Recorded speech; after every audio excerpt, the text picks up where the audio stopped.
Welcome to institution. আমি আজকে চলে এসেছি সিসিপিজি 10 এর সিলেবাস নিয়ে, অর্থাৎ আপনাদের সেকেন্ড ইয়ারের 10 নম্বর পেপারের যে সিলেবাসটি রয়েছে সেই সিলেবাসটি কি আছে আজকে বিস্তারিত আলোচনা করব।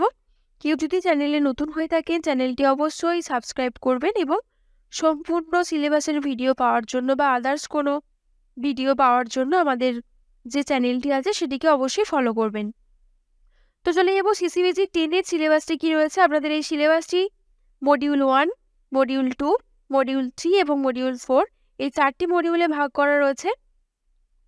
প্রথমে চলে যাব মডিউল 1। মডিউল 1 এ রয়েছে কাব্য এবং নাটক। এই কাব্য এবং নাটকের মধ্যে কি কি রয়েছে আজকে দেখে নেব। প্রথমে একক 1 এ রয়েছে আপনাদের কাব্য, কবিতা এবং মহাকাব্য। এই কাব্য, কবিতা এবং মহাকাব্যে কি কি রয়েছে আপনাদের এখানে রয়েছে একক 1 এ কাব্য এবং কবিতা কাকে বলে, মহাকাব্য কাকে বলে বা মহাকাব্য কি, মহাকাব্যের বৈশিষ্ট্য কি, কয়েকটি মহাকাব্য তার উদাহরণ দিন বা কয়েকটি মহাকাব্যের বিষয়বস্তু এখানে আপনারা একক 1 এর মধ্যে পাবেন। বা আদি মহাকাব্য সেটি কি, আদি মহাকাব্য কাকে বলে, আদি মহাকাব্য সম্পর্কে আলোচনা এই একক 1 এ পাবেন। এবং সাহিত্যিক যে সমস্ত মহাকাব্য রয়েছে যেমন মধুসূদন দত্তের মেঘনাদ বধ কাব্য সেটি এখানে থাকছে। এবং একক 1 এ আরো থাকছে যে সাহিত্যিক মহাকাব্য এবং আদি যে মহাকাব্য ছিল সেই মহাকাব্যের পার্থক্য কি সেটি একক 1 এ আপনারা পেয়ে যাবেন। একক 2 তে রয়েছে গীতিকাব্য।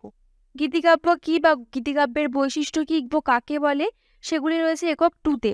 এবং গীতিকাব্যের যে সমস্ত শ্রেণীবিভাগগুলি রয়েছে সেগুলিও রয়েছে। এবং প্রাচীন এবং আধুনিক যে গীতিকাব্য বা প্রাচীন গীতিকবিতা বা আধুনিক যে গীতিকবিতা রয়েছে সেগুলি একক 2 এর মধ্যে আপনাদের পড়তে হচ্ছে। এবং প্রাচীন গীতিকাব্য বা আধুনিক গীতিকাব্যের যে পার্থক্য সেগুলি একক 2 এ রয়েছে। একক 3 তে রয়েছে কি, একক 3 তে রয়েছে কবিগান, অর্থাৎ কবিগানের উদ্দেশ্য কি বা কবিগান কবে আবিষ্কৃত হয়েছিল, কবিগানের যে ঐতিহাসিক প্রেক্ষাপট সেটি এখানে পড়তে হবে। এবং এখানে থাকছে কবিগানের লক্ষণ, কবিগানের বৈশিষ্ট্য এবং কয়েকজন কবিওয়ালা তাদের পরিচয় এখানে থাকছে। এরপর চলে যাব একক 4। একক 4 এ রয়েছে দেখতে পাচ্ছেন সনেট।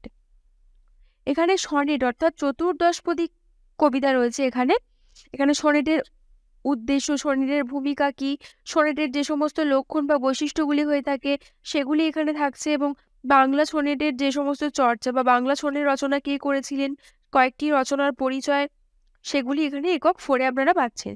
একক 5 এ কি রয়েছে, একক 5 এ রয়েছে নাটকের বিভিন্ন সংরূপ। এই নাটকের বিভিন্ন সংরূপ কি না, বিভিন্ন ধরনের নাটক হয়, যেমন ট্র্যাজেডি হয়, কমেডি হয়। তো এখানে বিভিন্ন নাটক, ট্র্যাজেডি নাটক সম্পর্কে পড়তে হচ্ছে, কমেডি নাটক সম্পর্কে রয়েছে একক 5 এ। এবং ট্র্যাজেডির উদ্ভব কিভাবে হয়েছিল, ট্র্যাজেডির শ্রেণীবিভাগ, গ্রিক ট্র্যাজেডি এবং শেক্সপিয়রীয় যে সমস্ত ট্র্যাজেডি রয়েছে তার আবিষ্কার এবং তাদের মধ্যে যে পার্থক্য সেটি এখানে থাকছে। এবং বিভিন্ন যে সমস্ত ট্র্যাজেডি নাটক রয়েছে সেই ট্র্যাজেডি নাটকগুলি একক 5 এ রয়েছে। একক 6 এ আলাদাভাবে রয়েছে কমেডি প্রহসন। তো একক 6 এ কমেডি প্রহসনের যে সমস্ত সাধারণ লক্ষণগুলি বা বৈশিষ্ট্যগুলি রয়েছে সেগুলি রয়েছে একক 6 এর মধ্যে। এবং ট্র্যাজেডি এবং কমেডির মধ্যে যে পার্থক্য সেটি একক 6 এর মধ্যে থাকছে।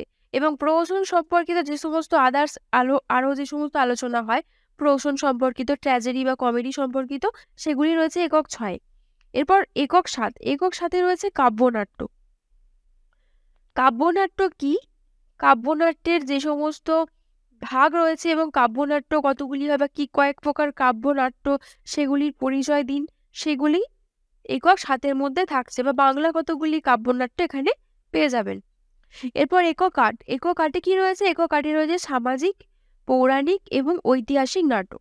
এই সামাজিক, পৌরাণিক এবং ঐতিহাসিক নাটক, সামাজিক নাটক কাকে বলে, পৌরাণিক নাটক কাকে বলে, ঐতিহাসিক নাটক কাকে বলে। সামাজিক নাটক কয়েকটি বাংলা সামাজিক নাটকের নাম, কয়েকটি পৌরাণিক সামাজিক নাটক, কয়েকটি ঐতিহাসিক সামাজিক নাটক সম্পর্কে পড়তে হচ্ছে।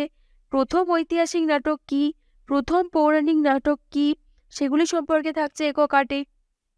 এরপর একক 9। একক 9 কি রয়েছে, একক 9 রয়েছে একাঙ্ক নাটক এবং অ্যাবসার্ড। তো একাঙ্ক নাটক কাকে বলে, তার বৈশিষ্ট্য কি, কয়েকটি একাঙ্ক বাংলা নাটকের পরিচয় এখানে আপনারা পাচ্ছেন। এবং অ্যাবসার্ড যে নাটক সেই নাটকের বৈশিষ্ট্য, অ্যাবসার্ড নাটক কোনটাকে বলে সেগুলি আপনারা একক 9 এর মধ্যে পাচ্ছেন। একক 10। একক 10 এ কি রয়েছে, বেতার নাটক।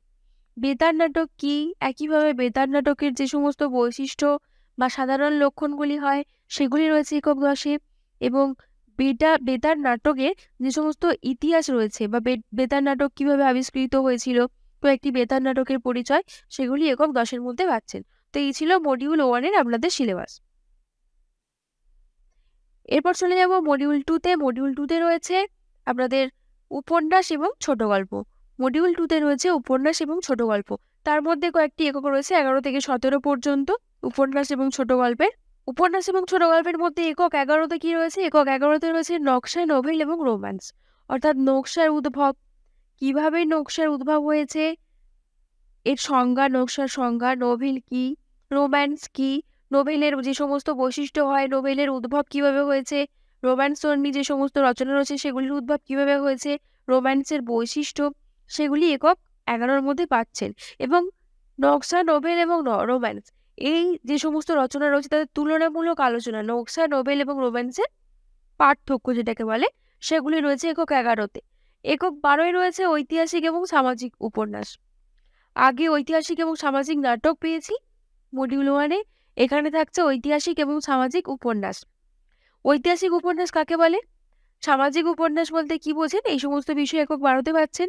কয়েকটি সামাজিক উপন্যাস এবং ঐতিহাসিক উপন্যাসের যে সমস্ত বৈশিষ্ট্য হয় এবং কয়েকটি সামাজিক এবং ঐতিহাসিক উপন্যাসের যে সমস্ত রয়েছে, বাংলা সামাজিক উপন্যাস, বাংলা ঐতিহাসিক উপন্যাস, সেগুলি সম্পর্কে এখানে পড়তে হচ্ছে। একক 13 রয়েছে আঞ্চলিক এবং রাজনৈতিক উপন্যাস। তো আঞ্চলিক এবং রাজনৈতিক উপন্যাস কাকে বলে, আঞ্চলিক উপন্যাসের কি বৈশিষ্ট্য, রাজনৈতিক উপন্যাসের কি বৈশিষ্ট্য, সেগুলি রয়েছে একক 13-র মধ্যে। এবং কয়েকটি বাংলা আঞ্চলিক উপন্যাস, কয়েকটি বাংলা রাজনৈতিক উপন্যাস, সেগুলি সম্পর্কে পড়তে হচ্ছে। এবং একক 14-এ রয়েছে চেতনা প্রবাহমূলক উপন্যাস এবং প্রত্যুপন্যাস। চেতনা প্রবাহমূলক উপন্যাস বলতে কি বোঝেন, চেতনা প্রবাহমূলক উপন্যাসের বৈশিষ্ট্য, কয়েকটি চেতনা প্রবাহমূলক উপন্যাসের যে সমস্ত বাংলা চেতনা প্রবাহমূলক উপন্যাসগুলি রয়েছে সেগুলি সম্পর্কে পড়তে হচ্ছে। এবং পত্র উপন্যাস কি, একইভাবে পত্র উপন্যাসের বৈশিষ্ট্য এবং পত্র উপন্যাসের উদাহরণ এখানে থাকছে। একক 15 কি থাকছে, ছোট গল্পের প্রকৃতি। তো ছোট গল্প কি, ছোট গল্প কাকে বলে, ছোট গল্পের প্রকৃতি কিরকম হয়, একটি ছোট গল্প সম্পর্কে এখানে পড়তে হবে বা একটি ছোট গল্প সম্পর্কে পর্যালোচনা করুন। এখানে আপনাদের আরও থাকছে এটা থাকছে একক 16 ছোট গল্প সম্পর্কে আরও থাকছে। এবং ছোট গল্পের সাথে এখানে থাকছে রূপকথা। রূপকথা কাকে বলে, রূপকথার কি বৈশিষ্ট্য, রূপকথা সংক্রান্ত কয়েকটি রচনার উদাহরণ এখানে আপনারা পাবেন। একক 17 রয়েছে অনুগল্প। অনুগল্প কি, অনুগল্প কাকে বলে, ছোট গল্প থেকে অনুগল্প সম্পূর্ণ আলাদা। তো অনুগল্প কাকে বলে, অনুগল্পের উদ্ভব কিভাবে হয়েছিল, অনুগল্পের যে বৈশিষ্ট্য রয়েছে সেগুলি আলোচনা এখানে পাবেন।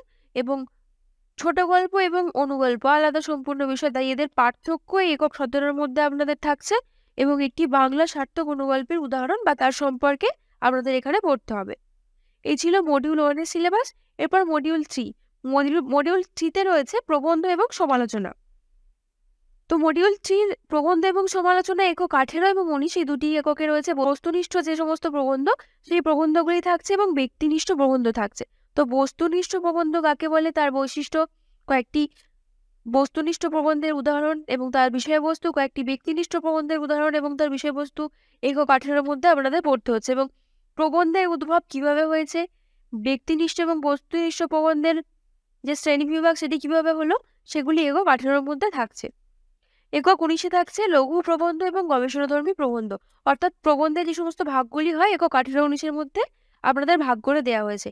লঘু প্রবন্ধ কাকে বলে, গবেষণাধর্মী যে সমস্ত প্রবন্ধ রয়েছে তার বৈশিষ্ট্য এবং কয়েকটি লঘু প্রবন্ধ এবং গবেষণাধর্মী প্রবন্ধের উদাহরণ বা তার বিষয়বস্তুগুলি আপনাদের এখানে পড়তে হচ্ছে। অর্থাৎ এই ছিল মডিউল 1-এর 18 এবং 19-এর এককের যে সমস্ত বিষয় সেটি এখানে রয়েছিল, প্রবন্ধ এবং সমালোচনা। এরপর মডিউল 4। মডিউল 4-এ থাকছে আমাদের সাহিত্যের রূপনীতি এবং সাহিত্য আন্দোলন। তো মডিউল 4 সাহিত্যের রূপনীতি এবং সাহিত্য আন্দোলনের মধ্যে থাকছে 4টি একক।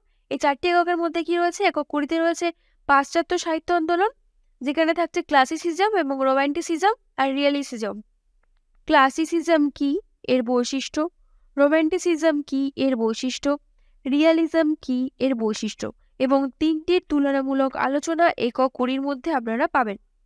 একক 21-এ রয়েছে সুরারিয়ালিজম, সিম্বলিজম, ন্যাচারালিজম, এই সমস্ত বিষয় এবং সাহিত্য আন্দোলনের সঙ্গে সম্পর্কিত বিভিন্ন যে সমস্ত ধারণা সেগুলি রয়েছে একক 21।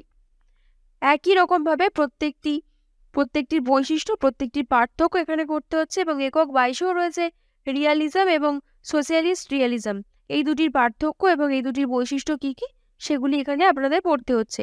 একক 23-এ থাকছে আপনাদের কল্লোল যুগ এবং কল্লোল যুগে যে সমস্ত রচনা সেগুলি থাকছে এবং হাংরি আন্দোলন, হাংরি আন্দোলনের ভূমিকা, হাংরি আন্দোলন কেন হয়েছিল, তে কল্লোল যুগের যে ভূমিকা রয়েছে সেটি একক 23-এর মধ্যে পেয়ে যাবেন।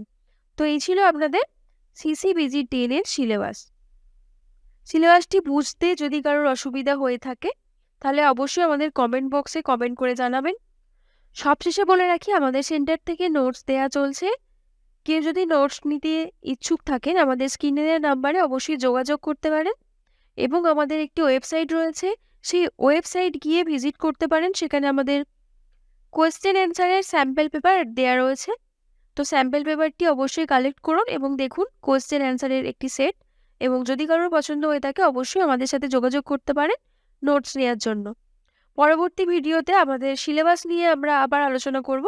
সকলে ভালো থাকবেন, ধন্যবাদ।